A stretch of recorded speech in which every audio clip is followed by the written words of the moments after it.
அதனால நம்முடைய வாழ்க்கையில, இந்த பூமிக்குரிய வாழ்க்கையில கிறிஸ்தவர்களுக்கு எந்த வாழ்க்கை ரொம்ப முக்கியம்னா ஆவிக்குரிய வாழ்க்கை முக்கியம். என் உள்ளான மனுஷன்ல பலப்பட்டு நான் கர்த்தருக்குள் அவருடைய வார்த்தையில் பலப்படும் போது ஆட்டோமேட்டிக்காக என் லைஃப்பில் சரியான பாதையில் ஓட ஆரம்பிச்சிருக்கேன். அதுதான் ரொம்ப முக்கியமான ஒரு விஷயமா இருக்குது. ஸோ இன்னைக்கு நம்ம சங்கீதம் 12 நம்ம வாசித்தோம். அந்த சங்கீதம் 12 வாசிக்கும் பொழுது அதில் 5வது வசனத்தை நாம் மேலோட்டமாக தியானித்தோம். அந்த 5வது வசனத்தை யாராச்சும் ஒருத்தர் மறுபடியும் படிக்க முடியுமா? ஏழைகள் பாழாக்கப்பட்டது நிமித்தமும் எளியவர்கள் விடும் பெருமூச்சு நிமித்தமும் நான் இப்பொழுது எழுந்து அவன் மேல் சீறுகிறவர்களுக்கு அவனை காத்து சுகமாய் இருக்க பண்ணுவேன் என்று கர்த்தர் சொல்லுவார். ஆண்டவர் சொன்னாரு, உன்னை சுகமாய் வாழ வைப்பேன் அப்படின்னு சொல்றாரு. சுகம், உண்மையான சுகம். அந்த சுகத்தை பெற்றுக்கொண்டு நாம் வாழ வேண்டும். அதுதான் வாழ்க்கை. தேவன் கொடுப்பார், அவரால் மட்டும்தான் கொடுக்க முடியும். வாழ்க்கையில பிரச்சனைகள் அப்படிங்கிறது இருக்கும். ஆனால் அந்த பிரச்சனைகளுக்கு மேல நம்ம கூட தேவ பலன் இருக்கும்.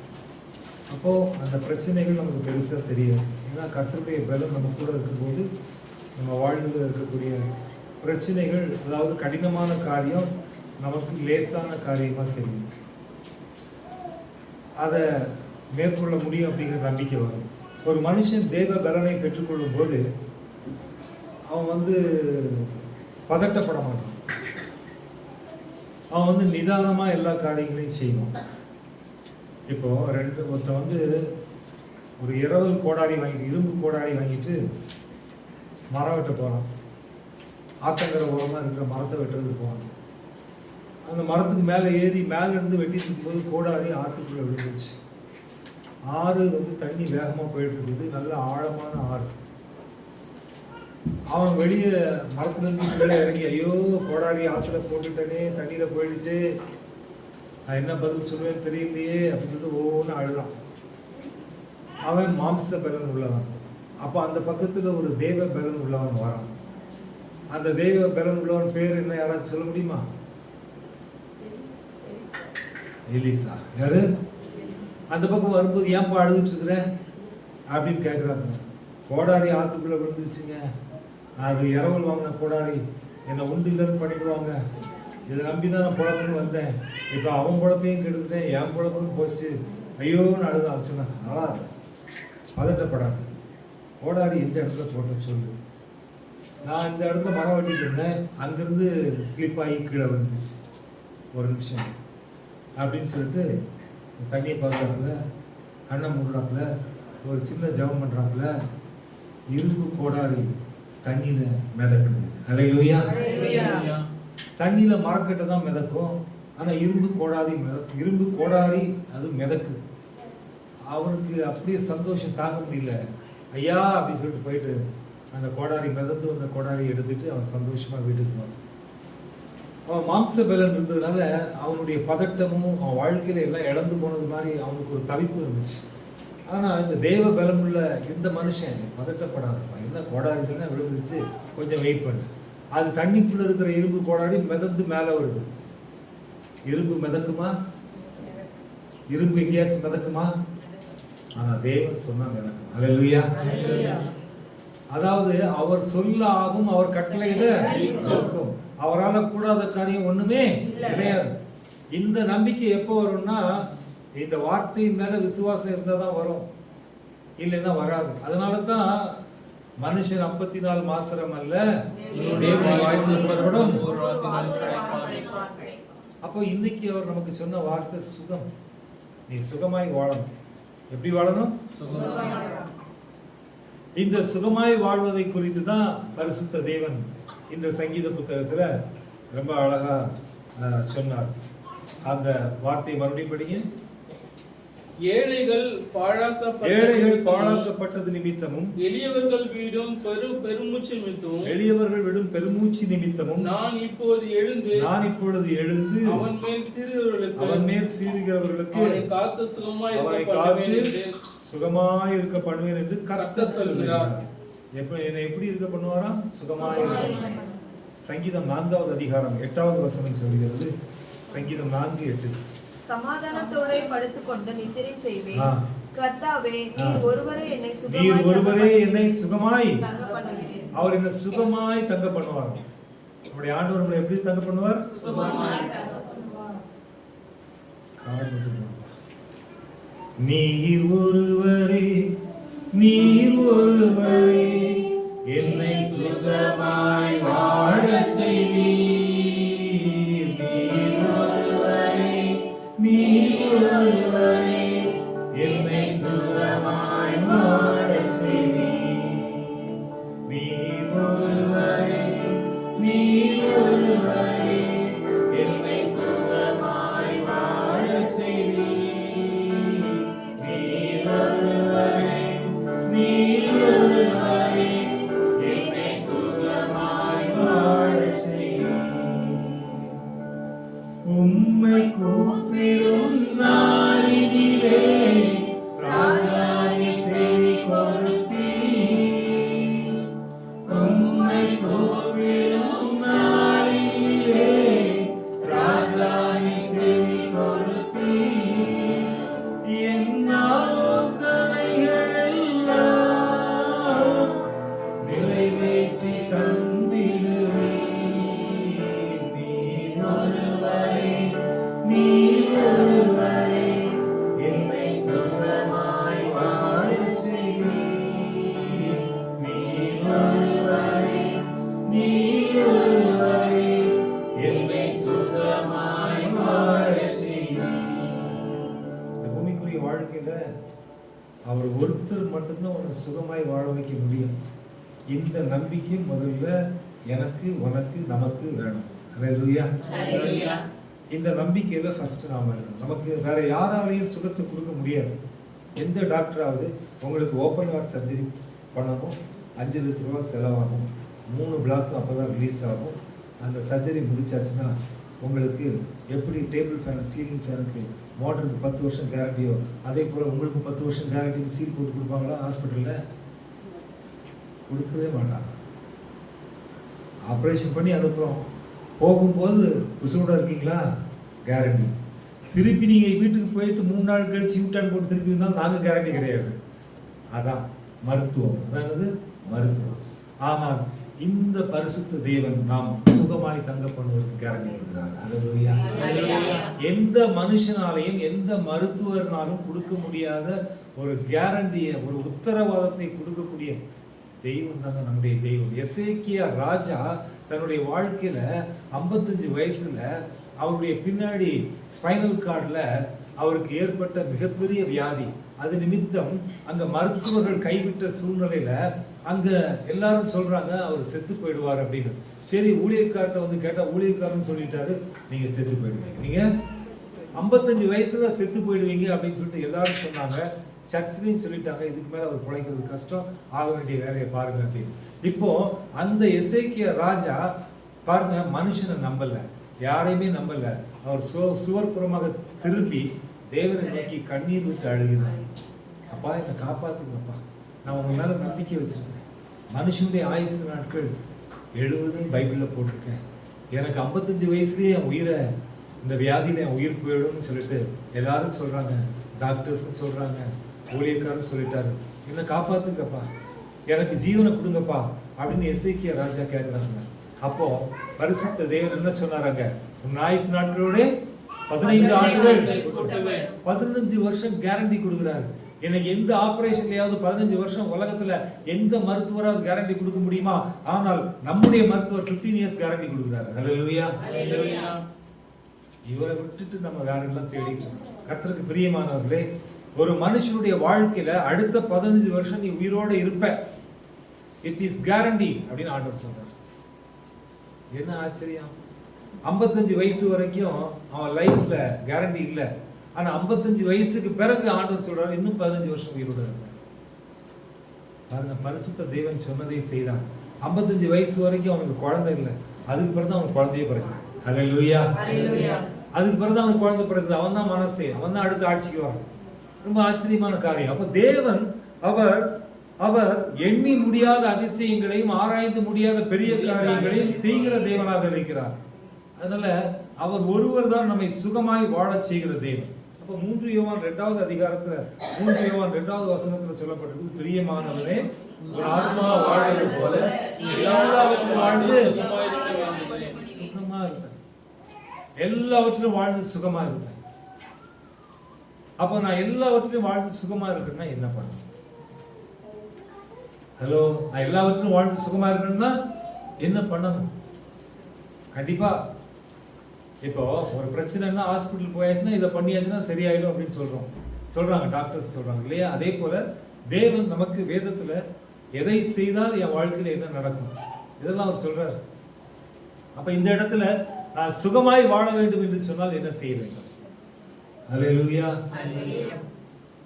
இது தேவன் இந்த இடத்துல ஆன்சர், இந்த क्वेश्चनக்கு ஆன்சர் அழகா சொல்றார். பாருங்க, இங்க சொல்லப்பட்டிருக்குது, இந்த மூப்பனாகிய பிரியமான காயுவுக்கு யோவான் எழுதக்கூடிய கடிதத்துல அந்த காயுவை விஷ் பண்ணி பரிசுத்த ஆவியானவர் சொன்ன வார்த்தை தான், பிரியமானவனே உன் ஆத்மா வாழ்கிறது போல நீ எல்லாருக்கும் வாழ்ந்து சுகமா இருக்கும்படி. இப்போ நீ சுகமா இருக்கணும், நீ நல்லா இருக்கணும் அப்படின்னு வாழ்த்துறாப்ல. ஏன் அந்த பிளஸிங் அவனுக்கு கிடைச்சது? இந்த காயுவுக்கு அப்படிப்பட்ட பிளஸிங் கிடைத்ததற்கு காரணம் என்ன அப்படின்னு பார்க்கும்போது 3வது வருஷத்தபடியே, சகோதரர் வந்து நீ சத்தியத்தை நடந்து கொள்கிறாய் என்று உன்னுடைய உண்மையை குறித்து சாட்சி கொடுத்த போது மிகவும் சந்தோஷப்பட்டேன். இப்போ என் வாழ்க்கையில நான் சுகமாய் வாழ்ந்திருக்க வேண்டும் என்று சொன்னால் இந்த 3வது வசனத்துல சொல்லப்பட்ட வார்த்தை எனக்கு என்ன காணப்படணும்? 3வது வசனத்துல என்ன சொல்லுது? சத்தியத்தில் நடந்து கொள்ளுகிறார். இல்ல, உண்மையை குறித்து சாட்சி கொடுத்தோம். எதை குறித்து? உண்மையை குறித்து சாட்சி. என் வாழ்க்கையில நான் சுகமாய் வாழ வேண்டும் என்று சொன்னால் முதல்ல ஆண்டவர் என்கிட்ட எதிர்பார்க்கிறது என்னன்னு சொல்லியாச்சுன்னா உண்மை. என்னது? என் வாழ்க்கையில எனக்கு உண்மை ரொம்ப முக்கியமான ஒரு விஷயமா காணப்படும். எதுல உண்மை? எல்லாவற்றிலையும் நான் உண்மையை பேசக்கூடியவனாக நான் காணப்பட வேண்டும். சபையில உண்மை, சமுதாய வாழ்க்கையில உண்மை, நான் வேலை செய்யக்கூடிய இடத்துல உண்மை, எல்லாத்துலயும் உண்மை இருக்கணும். ஒரு சிலர் வேலை செய்யற இடத்துல லீவ் போடணும்னா வீட்டுல யாராவது காலி பண்ணுவாங்க. ஆயா உடம்பு சரியில்லை, அதுக்கு பிறகு தாத்தா உடம்பு சரியில்லை, அப்புறம் ஆயா செத்துட்டாங்க, தாத்தா ஒவ்வொருத்தரா காலி பண்ணிட்டே வருவாங்க. இது அந்த அந்த லீவுக்கு நம்ம சொல்லக்கூடிய, நான் என்ன சொல்றேன், இதுதான் என் சிச்சுவேஷன், எனக்கு லீவு வேணும், அவ்வளவுதான். அந்த உண்மையை சொல்லக்கூடிய பிராக்டிஸ்குள்ள நம்ம வரணும். எல்லா இடங்கள்லையும் எல்லா விஷயங்களையும் நமக்கு உண்மை ரொம்ப முக்கியமான ஒரு விஷயமா காணப்படும். உண்மையுள்ள பிள்ளைகளை கர்த்தர் விரும்புகிறார். இங்க வசனம் சொல்லுது, உண்மையை குறித்து சாட்சி கொடுத்த போது மிகவும் சந்தோஷப்பட்டேன். அப்படின்னா உன்னுடைய உண்மை அங்க பெரிய வேலையை செய்யுது. நான் சுகமாய் வாழ்ந்திருக்க வேண்டும் என்று சொன்னால் முதல்ல நான் எதை செய்தாலும் அதுல உண்மை இருக்கணும். என்ன இருக்கணுங்க? அதைத்தான் இங்க பார்க்கணும். அடுத்து அதே அதிகாரத்துல 5வது வசனம் படிங்க. பிரியமானவனே நீ சகோதரருக்கும் அந்நியருக்கும் செய்கிற யாவற்றையும் உண்மையாய் செய்கிறாய். நீ சகோதரருக்கும் அந்நியருக்கும் செய்கிற யாவற்றையும் எப்படி செய்கிறாயா? நான் எதை செய்தாலும் அது உண்மையா தான் செய்வேன். இப்படிதான், இதுதான் என்னால முடியும், அதாவது இதுதான் என்னுடைய சிச்சுவேஷன், அல்ல இதுதான் அந்த காரியத்துல ஒரு தெளிவு. உண்மை அது மறைமுகமாக நமக்கு ஒரு பெரிய ஆசீர்வாதத்தை கொண்டு வருகிறது. அதனால இந்த இடத்துல 2 வசனங்களையும் அந்த காயுவுக்கு அந்த பிளஸ்ஸிங்கை பெற்றுக்கொள்வதற்கு அவனுக்கு இருந்த பிளஸ் பாயிண்ட் என்னன்னா அவங்ககிட்ட இருந்த உண்மை. அல்லேலூயா. அல்லேலூயா. அந்த உண்மை பெரிய பிளஸிங்கை கொண்டு வரும். நான் என்னுடைய ஐசிஐசியில் ஒர்க் பண்ணும்போது நான் சாதாரண +2 முடிச்சுட்டு டிப்ளமோ முடித்தேன். அப்போது அங்கே ப்ரமோஷன்ஸ் வருது. நான் ஒரு அசிஸ்டன்ட் மேனேஜராக இருந்து அதற்கு பிறகு அதுக்கு அடுத்த level senior manager R branch manager அந்த போஸ்ட்டுக்கு போகும்போது எல்லாரும் சர்டிஃபிகேட் சப்மிட் பண்ணணும்னு சொல்கிறாங்க.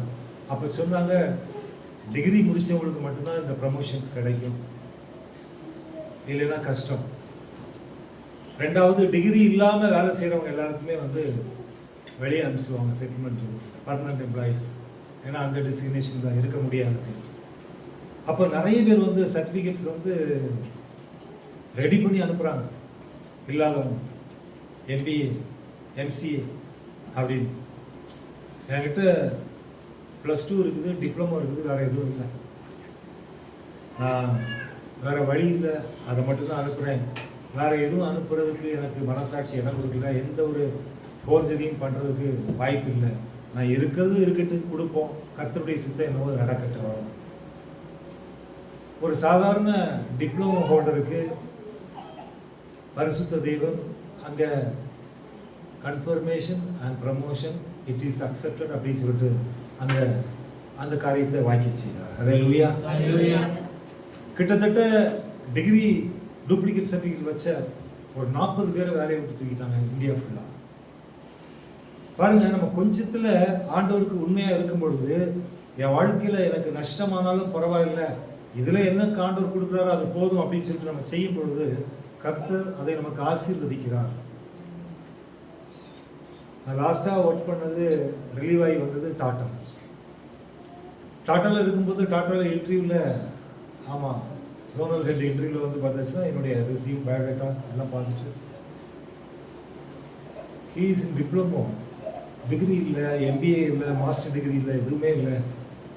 இவருக்கு எப்படி பிரான்ச் மேனேஜர் போஸ்ட் கொடுக்க முடியும் அப்படிங்கிற டிஸ்கஷன் போயிட்டு, அப்புறம் கமிட்டியில் பேசி என்னுடைய ப்ரீவியஸ் 7 years 8 years பர்ஃபார்மன்ஸ் பார்த்து லாஸ்ட்டாக ஃபர்ஸ்ட் டைம் இன் இந்தியா முதலாவதாக இந்தியாவில் முதலாக தமிழகத்தில் ஒரு டிப்ளமோ ஹோல்டருக்கு பிரான்ச் மேனேஜர் போஸ்ட், மாவட்டத்தினுடைய அந்த மேலாளர் அப்படிங்கிற பதவியை எனக்கு கொடுத்தாங்க. அல்லேலூயா.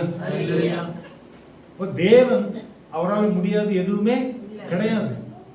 இப்போ நான் இன்டர்வியூ எடுத்தேன், ஒரு 100 பேருக்கு மேலே வந்து MBA கேண்டிடேட்ஸ்க்கு, BE கேண்டிடேட்ஸ்க்கு நான் எப்படி செலக்ட் பண்ணுறேன். என்னுடைய குவாலிஃபிகேஷன் டிப்ளமோ, ஆனால் நான் செலக்ட் பண்ணுற ஆள் MBA MCA மாஸ்டர் டிகிரி முடிச்சப்போ நான் செலக்ட் பண்ணேன். கர்த்தர் அப்படி அவருடைய பிள்ளைகள் நமக்கு கொடுக்கப்பட்ட காரியங்களில் உண்மையாக இருக்கும்போது தேவன் நம்மை உயர்த்துகிறவராக இருக்கிறார். அல்லேலூயா.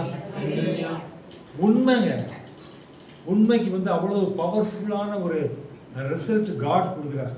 அதான் முக்கியமான விஷயம். சர்ச்சுக்கு வர்றதுக்கு லேட் ஆயிடுச்சுன்னா அதுக்கு கூட ரீசன் சொல்லுவாங்க. முட்டி வலி, கை வலி, கால் வலி, இல்லை அங்கே இதுவாயிடுச்சுங்க. ட்ரெயினுக்கு போகும்போது லேட்டாக போயேன், 1/2 மணி நேரம் லேட்டாக போயேன் டைம். அப்போ அதுக்கெல்லாம் ஞானம் இருக்குது. தேவனுடைய ஆலயத்துக்கு வர்றதுக்கு அந்த டைம் வர முடியல அப்படின்னா அதுக்கு பேர் தான் ஆண்டவர் சொன்னார். ஆராதனையில் பார்த்தோம், என் இருதயம் ஞான இருதயம் உள்ளவன் ஆகும்படி. ஏன்னா எனக்கு உலக ஞானத்துக்கு என் இருதயம் சரியாக வேலை செய்யுது, கரெக்டாக டேலி ஆகுது. கம்ப்யூட்டரில் அந்த கரெக்டாக டேலி ஆகும் பாருங்க. அதே போல் உலக ஞானத்துக்கு என்னுடைய சிஸ்டம் கரெக்டாக வேலை செய்யுது. ஆனால் தேவனுக்கு அடுத்த காரியங்களில் அது வேலை செய்ய மாட்டேங்குது, இருதயம் தூரமாக இருக்கு.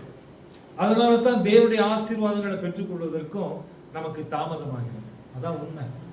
நம்ம தேவனுக்கு அடுத்த காரியங்களில் எப்போ நாம் வந்து கரெக்டாக இருக்கிறோமோ கர்த்தர் நமக்கு அடுத்த காரியங்கள்லையும் கரெக்டாக இருப்பார்.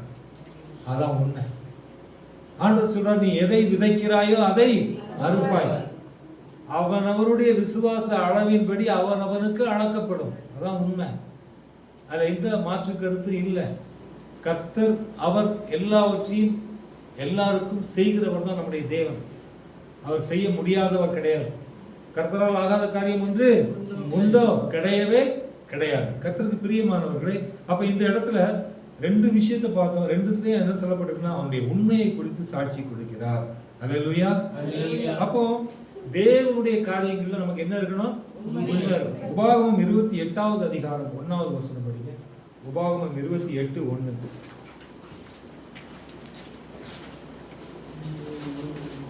இன்று நான் உனக்கு விதிக்கிற ஆ. உன் தேவனாகிய கர்த்தருடைய கட்டளைகளின் படியெல்லாம் செய்ய நீ கவனமாய் இருக்கும்படி அவர் சத்தத்திற்கு உண்மையாய் செவி கொடுப்பாயானால் தேவனுடைய சத்தத்துக்கு எப்படி செவி கொடுக்கணும்? நம்ம மனசாட்சிக்கு தெரியும் நம்ம உண்மையா இருக்கிறோமா இல்லையா அப்படின்னு சொல்லி. தேவனுடைய சத்தத்திற்கு உண்மையாய் செவி கொடுக்கக்கூடிய பிள்ளைகளாக நாம காணப்படணும். மனுஷனுடைய சத்தத்துக்கு இல்லைங்க, ஆண்டவருடைய சத்தத்துக்கு நான் உண்மையாய் செவி கொடுக்கணும். மனுஷனுடைய சத்தம் அவருடைய சுவாசம் போனவன்னு நின்றுடும். ஆனா தேவனுடைய சத்தம் தலைமுறையா கேட்டுக்கிட்டே இருக்கும். அல்லேலூயா. மோசேட்ட ஆண்டவர் பேசும்போது சொல்றாரு, நான் அப்படின்னு ஆரம்பிக்கிறார். இருக்கிறவராகவே இருக்கிறேன். என்ன சொல்றாரு? அப்படின்னு என்னன்னா, உங்க 500 வருஷத்துக்கு முன்னாடி உங்க முப்பாட்டா இருந்தான் பாரு, யாரு? யாக்கோபு. அப்பவும் நான் தான் இருந்தேன். அவங்க அப்பா ஒருத்தர் இருந்தாரு பாரு, ஈசாக்கு. அப்பவும் நான் தான் இருந்தேன். அதுக்கு முன்னாடி ஒருத்தர் இருந்தான் பாரு, ஆபிரகாம். அப்பவும் நான் தான் இருந்தேன். இப்பவும் நான் தான் இருக்கிறேன். அல்லேலூயா. அதுக்கு பிறகு தான் இருக்கிறவராகவே. என்ன ஆச்சரியமான வார்த்தை!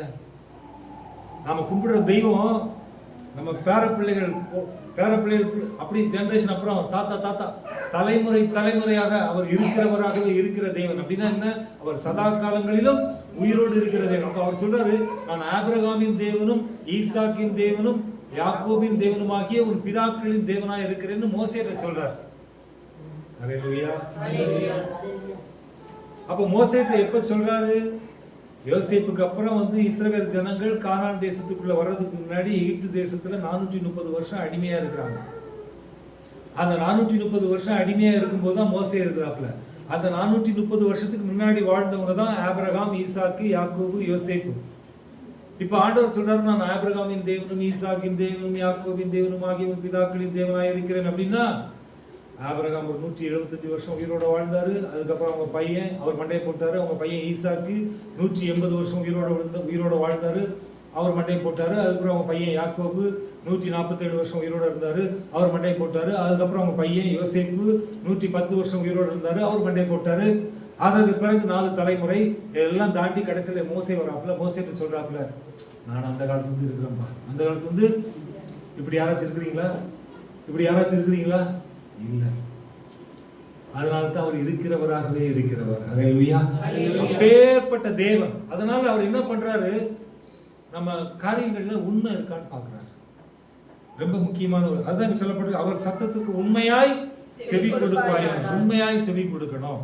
உண்மையாய் செவி கொடுக்கும்போது உன்னை எப்படி வைப்பாராம்? மேன்மையாக வைப்பார். எப்படி வைப்பாரு? கர்த்தர் உன்னை எப்படி வைப்பார்? மேன்மையாய் வைப்பார்.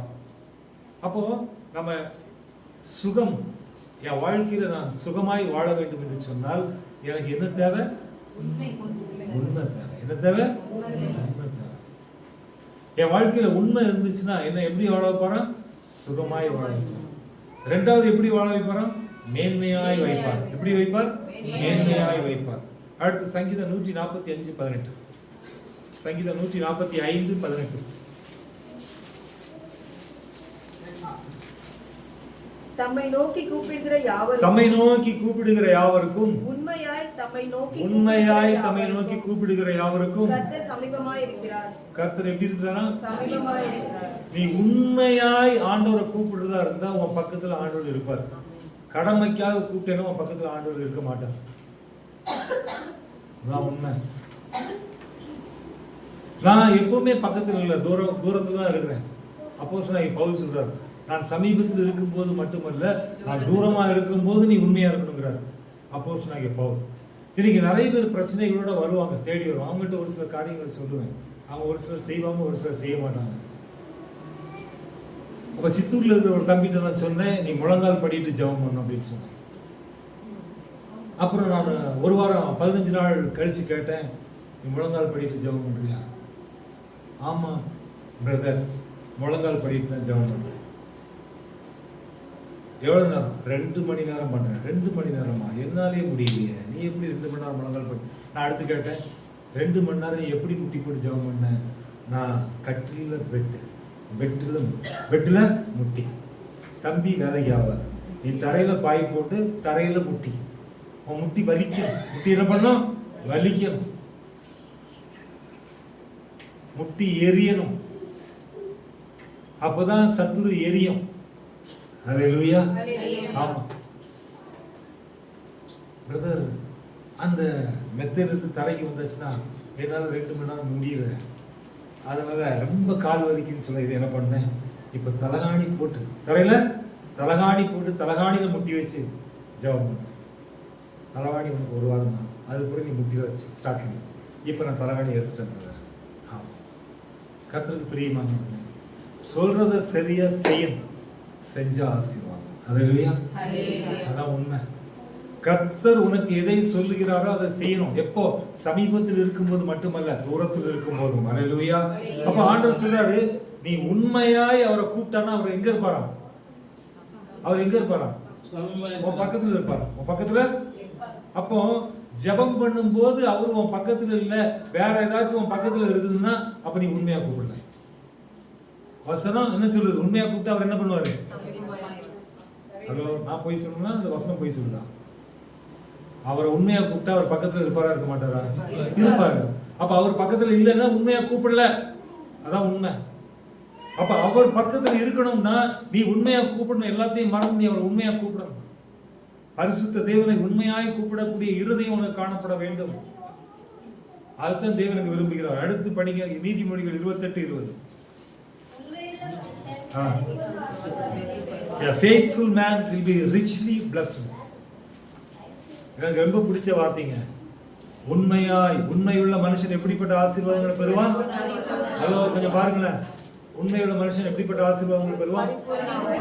பரிபூர்ண ஆசீர்வாதம். எப்படிப்பட்ட ஆசீர்வாதம்? இது என் லைஃப்ல மறக்கவே முடியாது. பரிபூர்ண ஆசீர்வாதம். உண்மையுள்ள மனுஷன் பரிபூர்ண ஆசீர்வாதம். 5450 ரூபா. அங்க அப்பாயின்மெண்ட் லெட்டர் இப்போ இருக்குது, என் பேங்க்ல வச்சிருக்கேன். Club India resorts first work பண்ண 5450 ரூபா என்னுடைய சேலரி. அதில் 550 ரூபாய் எடுத்து நான் காணிக்கையை எடுத்து தனியாக வச்சுட்டு அதுக்கு தான் செலவு பண்ணேன். அந்த 5450 ரூபாயில் நான் உண்மையாக இருந்ததுனால கர்த்தர் என்னுடைய சேலரி அப்படியே 55000 ரூபாய் கொண்டு போனார். அதுக்கு மேல கொண்டு போயிட்டே இருந்தார். ஏன்னா ஒரு சின்ன விஷயத்துல உண்மையா இருக்கும்போது, ஒரு சின்ன விஷயம் தகுதியே இல்லாத நான், ஒரு சாதாரண ஒரு எக்ஸிக்யூட்டிவ் லெவல், அதுல ஒரு சாதாரண சேலரி வாங்கிட்டு என்ன ஒரு கெசட்டட் ரேங்கில் கர்த்தர் கொண்டு போனார். ஏன் தெரியுமா? அந்த கொஞ்சத்துல காணப்பட்ட உண்மை. ஹல்லேலூயா. அதுதான் வசனம் சொல்லுது, உண்மை உள்ள மனுஷன் எப்படிப்பட்ட ஆசீர்வாதங்களை பெற்றுக்கொள்வானா? பரிபூர்ண ஆசீர்வாதம். தேவன் பரிபூர்ண ஆசீர்வாதத்தை கொடுக்கிறார். அதனால தான் நான் வேலையை ரிசைன் பண்ணிட்டு இந்த ஊழியத்துக்கு வரும்போது கூட எனக்கு என்ன கிடைக்குங்கிறதுக்கு கவலையே படல. இந்த வேலையை ரிசைன் பண்ணும்போது எனக்கு செட்டில்மெண்ட்டும் வரல, அதர் ரெம்யூனரேஷன் பெனிஃபிட்ஸும் வரல. கிட்டத்தட்ட ஒரு 7 லட்ச ரூபா வரல. அந்த 7 lakhs இன்னைக்கு வரைக்கும் வரல. அவங்க கண்டிப்பா நீ ரிசைன் பண்ணக்கூடாதுன்னு சொன்னாங்க, ரிலீவிங் லெட்டர் கொடுக்க மாட்டோம்னு சொன்னாங்க. இன்னைக்கு வரைக்கும் ரிலீவிங் லெட்டர் கொடுக்கல. அது அப்படியே தான் போகுது. யாராச்சும் பார்த்து அப்படியா குத்தி விடுதான் பார்ப்போம். இன்னைக்கு வரைக்கும் ரிலீவிங் லெட்டர் கொடுக்கல எனக்கு. அப்படின்னா என்ன? இவர் வேலையை விட்டு விலகி விட்டார் அப்படிங்கிற லெட்டர் இன்னைக்கு வரைக்கும் எனக்கு கொடுக்கல. அதனால எனக்கு செட்டில்மெண்ட்டும் கொடுக்கல. ஆகிப்போச்சு, 9 வருஷம் ஆகிப்போச்சு. கர்த்தருக்கு பிரியமானவர்கள், அதை பத்தி நான் கவலையும் பண்ணல. ஹல்லேலூயா. இதை நான் எதுக்கு சொல்றேன் அப்படின்னு சொல்லியாச்சுன்னா, தேவன் நமக்கு கொடுத்த பொறுப்புகள், அவருக்கு கொடுத்த வேலையில நம்ம உண்மையா இருக்கணும். அதுதான், வேற ஒண்ணுமே இல்லை. கர்த்தருக்கு பிரியமானவர்களே, கர்த்தரால் ஆகாத காரியம் ஒண்ணுமே கிடையாது. உண்மையுள்ள மனுஷன் எப்படிப்பட்ட ஆசீர்வாதங்களை பெறுவான்? எப்படிப்பட்ட ஆசீர்வாதங்களை பெறுவான்? அது உண்மைங்க. இந்த வசனம் உண்மை. உண்மை உள்ள மனுஷனுக்கு கர்த்தர் பரிபூர்ண ஆசீர்வாதங்களை நிச்சயமா கொடுக்கும். அதுல எந்த மாற்று கருத்து இல்லை.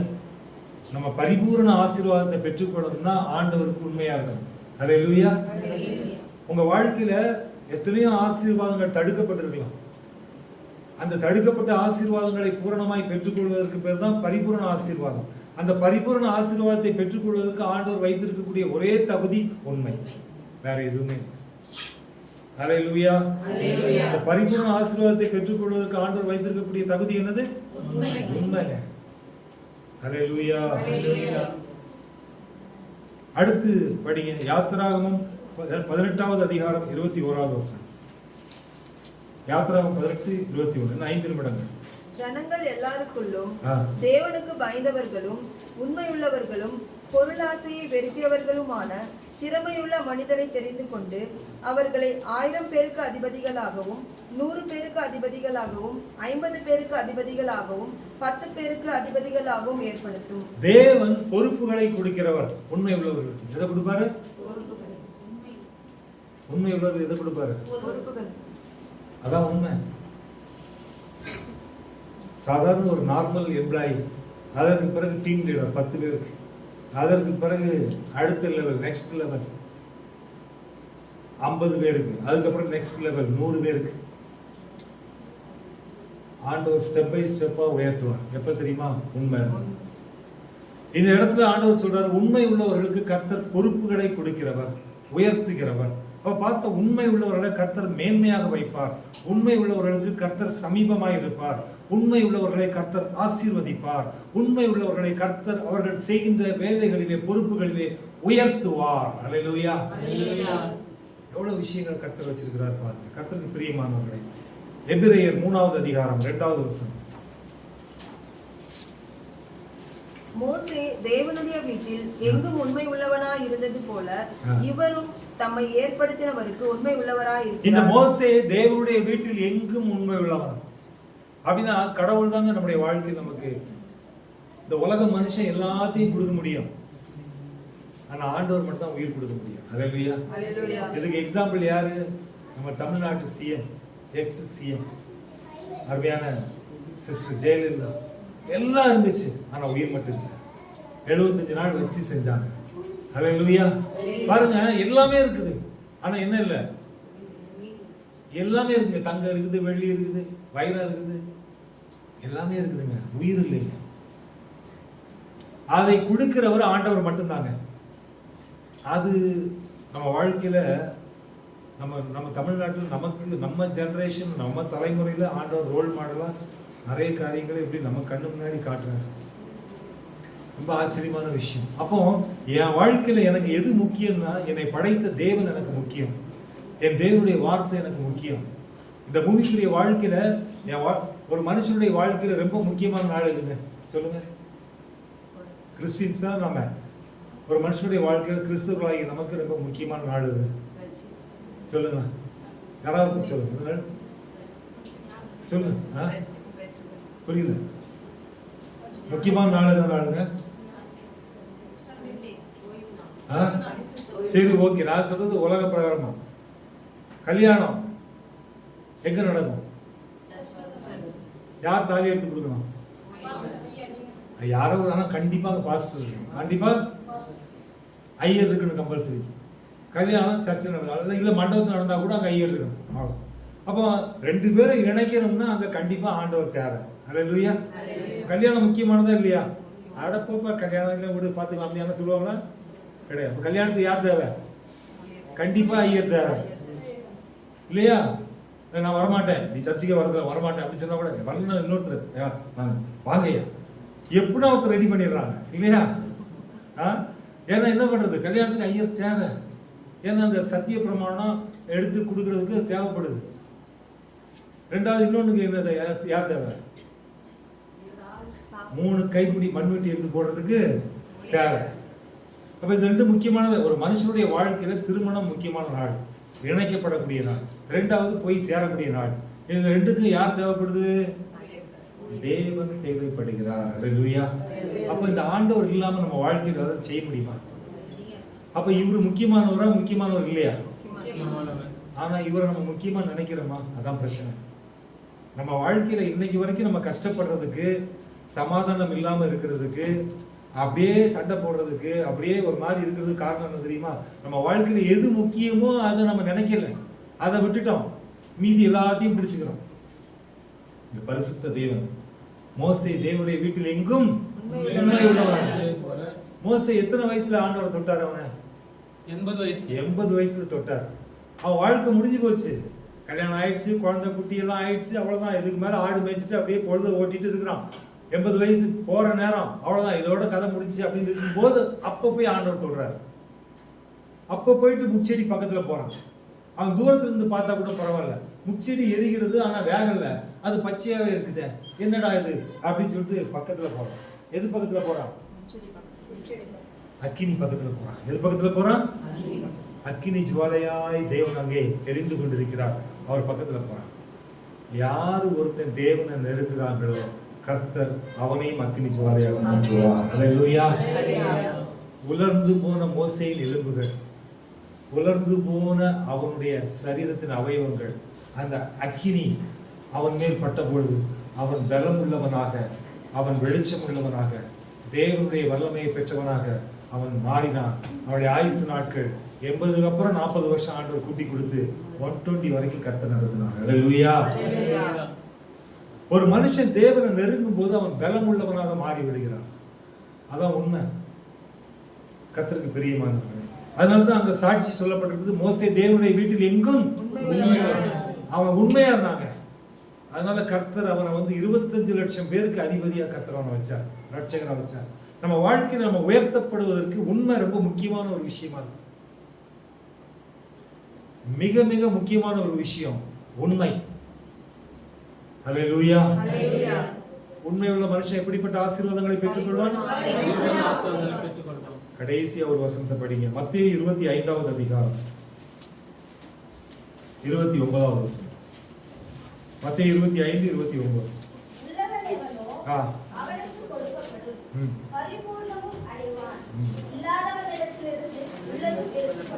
அருமையான வார்த்தை. உள்ளவன் எவனோ அவனுக்கு கொடுக்கப்படும். உள்ளவன் எவனோ அவனுக்கு. இப்ப பாக்கெட்ல நான் வந்து ஒரு 500 ரூபா நோட்ல ஒரு 10,000 ரூபாய் வச்சிருக்கேன்னு வச்சுங்க. ஒரு எக்ஸாம்பிள் சொல்றேன். எவ்வளவு வச்சிருக்கேன்? இப்ப நான் உங்களுக்கு சொல்றது நல்லா கவனிச்சுங்க, கொஞ்சம் கவனமா கவனிங்க. இந்த வசனம் சொல்றது உள்ளவன் எவனோ அவனுக்கு கொடுக்கப்படும். ஆண்டவருக்கு என்ன பண்றாரு? ஒரு நல்ல அருமையான ஸ்டோரி, வீட்டுல போய் படிச்சு பாத்தீங்க. அந்த ஸ்டோரியில என்ன போட்டிருக்குன்னா, ஒருத்தனுக்கு ஆண்டவர் 10,000 ரூபாய் கொடுக்குறாரு, இன்னொருத்தருக்கு ஆண்டவர், ஒரு நிமிஷம் பாருங்க எவ்வளவு கொடுக்குறாங்க. ஒருத்தருக்கு ஆண்டவர் வந்து 5,000 ரூபாய் கொடுக்குறாரு, இன்னொருத்தனுக்கு 2,000 ரூபாய் கொடுக்குறாரு, இன்னொருத்தருக்கு 1000 ரூபாய் கொடுக்குறாரு. இப்படி சொல்றேன், இப்படி சொன்னா புரியாது. ஒருத்தருக்கு 5 லட்சம் கொடுக்குறாரு, இன்னொருத்தருக்கு 2 லட்சம் கொடுக்குறாரு, இன்னொருத்தருக்கு 1 லட்சம் கொடுக்குறாரு. நீங்க போய் பிசினஸ் பண்ணுங்க, நல்லா பண்ணுங்க அப்படின்னு கொடுக்குறாரு. அங்க வசனம் போட்டுருது, அவனுடைய திறமைக்கு தக்கதாக கொடுக்குறாரு. 5 லட்சம் அவனுக்கு 5 லட்சம் கொடுத்தார், இவனுக்கு 2 லட்சம் கொடுத்தார், அவனுக்கு 5 லட்சம் கொடுக்க வேண்டியதானே? அப்படின்னா 5 லட்சத்தை பயன்படுத்தக்கூடிய அந்த ஞானமும் திறமையும் அவனுக்கு இருக்கிறதுனால 5 லட்சம் கொடுக்குறாரு. இந்த 2 லட்சத்தை பயன்படுத்தக்கூடிய திறமை இவனுக்கு இருக்கிறதுனால இவனுக்கு 2 லட்சம் கொடுக்குறாரு. 1 லட்சத்தை பயன்படுத்தக்கூடிய திறமை இருக்கிறதுனால அவனுக்கு 1 லட்சம் கொடுக்குறாரு. அப்படின்னா என்ன? ஒருத்தன் வந்து ஒரு லேப் அசிஸ்டண்டா இருப்பான், இன்னொருத்தன் வந்து நர்ஸா இருப்பான், இன்னொருத்தன் டாக்டரா இருப்பான். 3 பேருக்கு 3 டிஃபரெண்ட் சேலரி இருக்கும். டாக்டருக்கு 1.5 lakhs இருக்கும், நர்சஸ்க்கு வந்து ஒரு 75,000 இருக்கும். நான் சொல்றது கவர்மெண்ட், பிரைவேட் சொல்றேன். டாக்டர்ஸ்க்கு கவர்மெண்ட்ல வந்து 18 lakhs CTC, அதாவது 1.5 லட்ச ரூபா மாச சம்பளம். நர்சஸ்க்கு வந்து பார்த்தாச்சுன்னா 80,000 ரூபாய் சம்பளம், அதே பிஎஸ்சி நர்சஸ்க்கு. அடுத்து வந்து பார்த்தாச்சுன்னா லேப் டெக்னீஷியன்ஸ்க்கு வந்து பார்த்தாச்சுன்னா 40,000 ரூபாய் சம்பளம். இப்போ 3 பேரும் 3 கேடர்ல இருக்கிறாங்க. ஒன்று 1.5 lakhs, இன்னொன்று 80,000, இன்னொன்று 40,000. 3 கேடர் இருக்கு. இப்போ ஆண்டவர் வந்து இவங்க பிஎஸ்சி முடிச்சிருக்கிறதுனால இவங்களுக்கு 2 லட்சம் கொடுத்தாரு. அவன் எம்பிபிஎஸ் முடிச்சிருக்கிறதுனால அவனுக்கு 5 லட்சம் கொடுத்தாரு. இவன் வந்து ஜஸ்ட் ஒரு டெக்னிக்கல் கோர்ஸ் முடிச்சதுனால அவனுக்கு 40,000. இங்க சொல்லப்பட்டிருக்கிற வார்த்தையின்படி ஒருத்தருக்கு 5 லட்சம், அதாவது 5 லட்சம்னா 5 தாளம், இன்னொருத்தருக்கு 2 லட்சம்னா 2 தாளம், இன்னொருத்தருக்கு 1 லட்சம்னா 1 தாளம். அல்லேலூயா. உங்களுக்கு புரியறதுக்காக அதை சொன்னேன். கொடுத்துட்டு காட் பிளஸ் யூ, உங்களை நான் ஆசீர்வதிக்கிறேன்னு போயிட்டார். நல்லா கவனிச்சுங்க, அவர் போகும்போது ஒண்ணுமே சொல்லல, நல்லா இருங்க அப்படின்னு போயிட்டார். ஆனா கொஞ்ச நாள் கழிச்சு திருப்பி வரார். கொஞ்ச நாள் கழிச்சு திருப்பி வந்துட்டு கணக்கு கேட்கிறாரு. என்ன கேட்கிறாரு? இவங்க எதிர்பார்க்கல, அவர் கணக்கு கேட்பாருன்னு எதிர்பார்க்கல. இந்த 5 தாலந்து 5 லட்சம் வாங்கினவன் நான் இந்த பணத்துல இவ்வளவு சம்பாதிச்சேன், இவ்வளவு இருக்கு, எல்லா கணக்கையும் அவன் ஆண்டுக்கு ஒப்படைக்கிறான் கணக்கை. இந்த 2 லட்சம் வாங்கினவனும் கணக்கை ஒப்படைக்கிறான். ஆனா அந்த 1 லட்சம் வாங்கினவன் கணக்கு ஒப்படைக்கல, கணக்கை புதைக்கிறான். அப்படின்னா கணக்கை மறைக்கிறான். கணக்கு என்ன பண்றான்? மறைக்கிறான். அதுதான் இந்த வசனம் சொல்லுது. உள்ளவன் எவனோ அவனுக்கு இல்லாதவன் எவனோ அவனிடத்திலிருந்து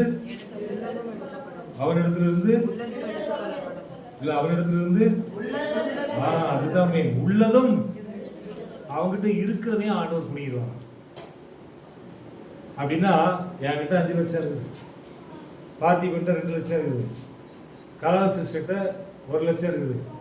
இப்போ அவங்க தேவனுக்கு அடுத்த காரியத்துல எந்த கணக்குமே இல்லைன்னா ஆண்டவர் வரும்போது அந்த 1 லட்சத்தையும் குடுக்கி பார்த்திபன் உனக்கு இருக்கு இந்த 1 லட்சம் அப்படின்னு. அதாவது இல்லாத இடத்திலிருந்து உள்ளதும் எடுத்துக்கொள்ளப்படும். அவங்ககிட்ட இருக்கிறதையும் எடுத்துருவாங்க. ஏன்னா தேவன் தான் நம்மை ஆசீர்வதிக்கிறவர். அல்லேலூயா.